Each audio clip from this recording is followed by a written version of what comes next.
Okay, every masterpiece needs a solid foundation, right? For a charcuterie board, that means picking your board, and this is the most important part, placing your cheeses first. This single step is going to map out your entire design. Let's talk about your canvas. You really don't need to get all fancy here. A big cutting board, a serving platter, even a rimmed baking sheet totally works. But, here's a little pro tip right off the bat. Using a board that has a little rim or an edge, it's a total game changer. It basically acts like a little fence, keeping everything from rolling away as you start to build it up. Now, listen up, because this is probably the most important rule of all. You have to start with the cheese. Think of them as the big, heavy anchors for your board. Once you place them, you've created the whole structure, and everything else is just going to fill in the spaces around them. And you definitely want variety. It's all about mixing up the textures and flavors. So for your hard cheeses, think about something firm that you can slice up, like a nice manchego, or sharp white cheddar. Then for your soft cheeses, you want something creamy and spreadable, like a classic brie or a super decadent triple cream. That contrast is what makes every bite interesting. And hey, you can make your board look super professional with just a simple cutting trick. So for hard cheese like manchego, instead of just cutting it into cubes, slice it into triangles. Then fan them out just like this, in opposite directions. It's such a small thing, but it looks so good and makes it way easier for your guests to just grab a piece. Here's a little styling secret from the pros. Always work in odd numbers. When you're picking your cheeses, go for either 3 or 5. For some reason, it just creates a more visually appealing, balanced look than an even number does. It's a weird design trick, but it works. All right, here's how you make sure your board doesn't turn into a soggy mess. For anything that's kind of wet or oily, like marinated mozzarella balls or a bunch of olives, you have to contain them. Using little bowls, little ramekins, this is not optional. It keeps all those juices from running into your crackers and cheese.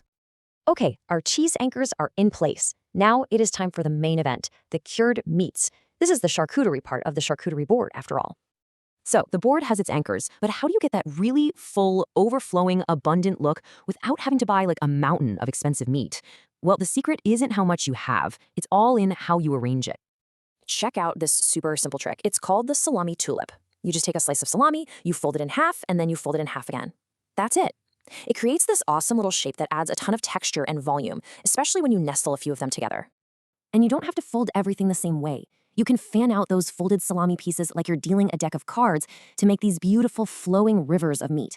And for something super delicate like prosciutto, you just kind of gently bunch it up into these light, airy ribbons. Grabbing one of those variety packs with salami, coppa, and prosciutto is a great move. It gives you all sorts of colors and textures to play with. And get this, the board we're building right here, it only uses 12 ounces of cured meat. That's it. But by folding it, fanning it, and making those ribbons, that small amount looks so much more plentiful. It's all about creating that illusion of volume. All right, with our meats and cheeses down, it's time to bring in the supporting cast. These are the salty and sweet accents that are going to make every single bite pop. You know, the magic of a really great board is that perfect balance between salty and sweet. You need those briny, salty things like olives and tiny pickles to cut through all the richness of the cheese and meat. And then on the sweet side, you can't lose with a little bit of honey. And trust me, putting it right next to the brie is a power move. Or a fruit spread, like a fig jam, is amazing with a prosciutto. Here's one of those little tricks that makes a surprisingly huge difference. When you're putting your little pickles in a ramekin, don't just dump them in there. Stand them up vertically. It looks so much neater, you can fit way more in the bowl, and it makes them 100 times easier for people to grab. The board is looking fantastic, but now it's time for the really fun part, adding all the vibrant color and filling in every last little gap. This is where your board really comes to life and starts to look like a work of art. So your mission now is to fill every single empty space. That's what gives you that look of abundance. You're going to use bigger things like clusters of grapes or fanned out apple slices to fill the larger holes. Then you use smaller stuff like berries and nuts. Pistachios are awesome for a pop of green, to tuck into all the little tiny crevices. Oh, and here's a final touch that people love. A few squares of dark chocolate. It's an unexpectedly amazing pairing with a lot of cheeses.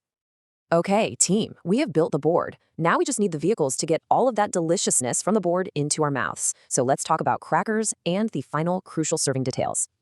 You can totally just buy a box of crackers, but making your own crostini is so easy and it's super impressive.